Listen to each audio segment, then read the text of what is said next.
I think it's still coming. I look pale and my nose looks like Rudolph. There's only so much you can do.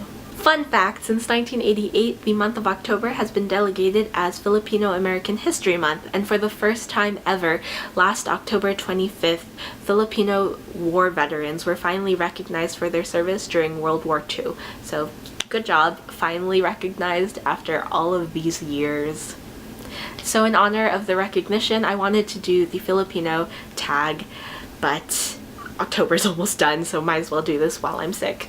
Question number 1. When was the last time you were in the Philippines? I was in the Philippines last February 2017 for a work trip. I was there for 48 hours. It was a lot of fun. Lots of work was done, but also fun thing that happened, because it's not a fun fact, but it's a fun thing that happened to me. I got to third wheel my aunt and her hubby during Valentine's Day because I was there through Valentine's Day, and so I had a great Valentine's date with them. I had a whole bunch of Filipino food and chocolate-filled churros. I always want to say chocolate-covered churros. Question number 2. Name one Filipino dish you enjoy the most and why. My favorite Filipino dish is a guilty pleasure. I shouldn't be eating it. My doctor says that I shouldn't be eating it. A lot of people say that I shouldn't be eating it, but it is dinuguan, which is pork's blood.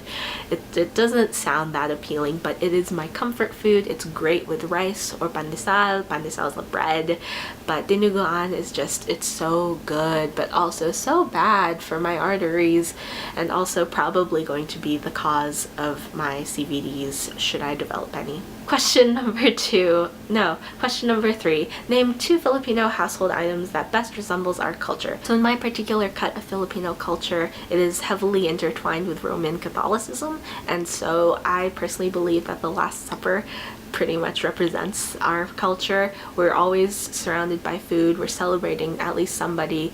There's always chismisan, there's always gossip, and there's always that one person who is super dramatic and is just bringing it down for no apparent reason. And then another household item would be this pair of wooden spoon and fork. I've seen them at other households. My parents don't personally have any, but this huge wooden words, spoon and fork. Question number 4. Do you know how to speak in Tagalog? If so, say a phrase or 2. Intindihan ko, pero hindi pwedeng kausapan kasi I don't have the grammatical ways of the language. Yep. Or apparently I don't even have the ways of English. Question number 5. What part of the Philippines are you from? I am not from the Philippines, and so whenever somebody asks where I am from, I always say Los Angeles, but when they ask me where are you really from, I always have to say the Philippines. My mom's from Quezon City, which is slightly northeast of Manila, which is the capital of the Philippines, and my dad is from Negros Occidental, which is I believe in the Visayas, but I could be very wrong. Question number 6. Do you live in the Philippines? No. Question number 7. What is a stereotype about Filipinos? I don't know many stereotypes other than like the whole singing thing. When I was back in the Philippines earlier this year, I had to say a fun fact, and my fun fact is knowing where to go for karaoke every night in Baltimore City, and somebody had asked if it was because I was Filipino that I knew these things. No. Maybe it is, I don't know, but that's all I know about Filipinos, I think. I actually spend a lot more time trying to convince people that I'm Filipino because of Spanish colonization and American colonization and an influx of migration during all of this colonization stuff.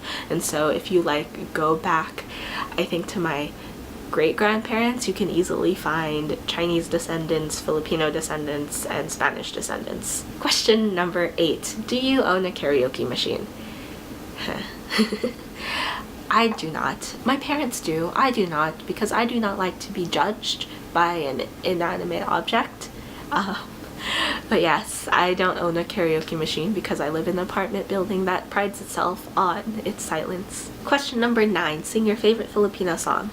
I am very sick and I'm trying to hold down a hairball or whatever this cough is, so I'm not gonna sing. Question number 10. Have you tried balut? Yes, I have. That is my second favorite food. It is an embryo chick, I think. That is what it is. Question number 11. What is your least favorite thing about being a Filipino? So my least favorite thing about being a Filipino is the fat shaming under kindness. I found that fat shaming seems to be presented as a kindness to you. It is shown as being caring, and I don't take it as that. I get highly offended by the fat shaming in the Philippines. I actually snap back, and I've gotten in trouble with my parents even as an adult. I have never been a slim person. I have always been a chubby, tubby female person being, and so there's no winning when you are offered food in the Philippines.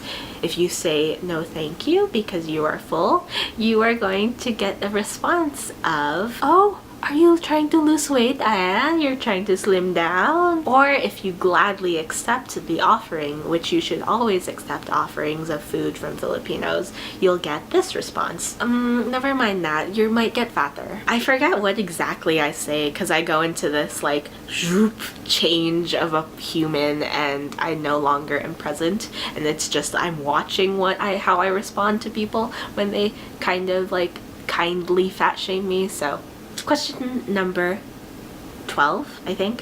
What's your favorite thing about being a Filipino?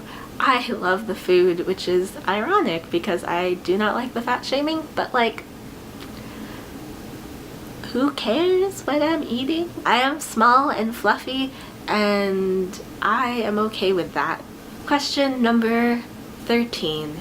Do you eat Goldilocks on a daily basis? I wish I did, because it is so wonderful. I really like, oh no, I don't like Goldilocks pancit palabok. I really like Red Ribbon pancit palabok, but I digress.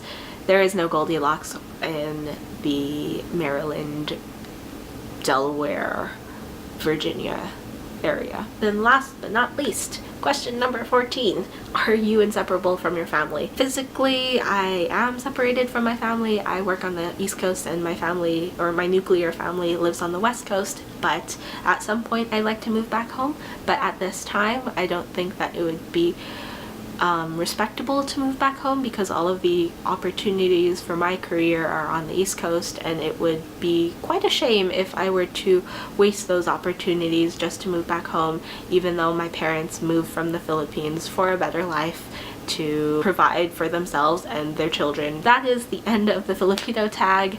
I think I've reached my word count for this essay. I hope that you are well. Wish me well, because I've been sick for 7 days and I don't feel well right now. I kind of am regretting making this video, but I wanted to make it. So, ta-ta for now.